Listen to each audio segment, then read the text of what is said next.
In today's video, I'm going to teach you how to share your calendar in Outlook. Sharing your calendar is a simple way to make scheduling easier, keep teammates informed, and cut down on back and forth messages. I'll walk you through the process on both Outlook on the web or the new Outlook and the classic desktop app, so you can follow along with whichever version you use. First, open Outlook and switch to your calendar. Click the calendar icon to move out of your inbox and into the calendar view. You'll find that icon along the left side or bottom of the app, depending on your layout. Give it a second to load your calendar so you're ready to start sharing. Now let's initiate sharing.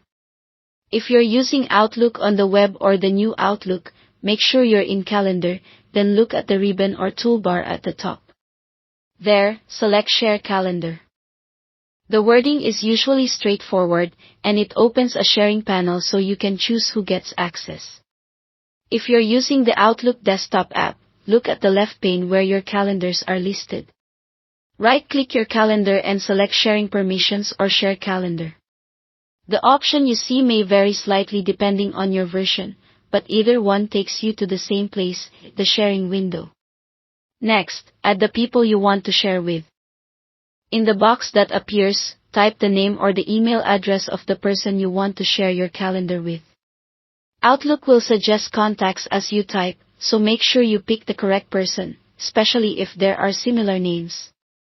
If you're sharing outside your organization, enter the full email address to avoid confusion.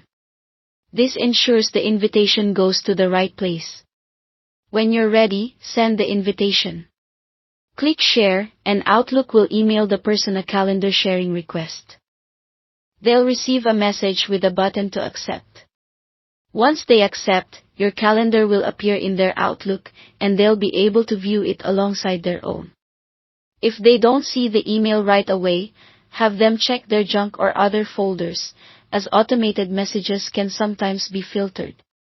Keep in mind that sharing options may be limited by your organization's settings, especially when sharing with people outside your company. That's all you need to do. Thanks for watching.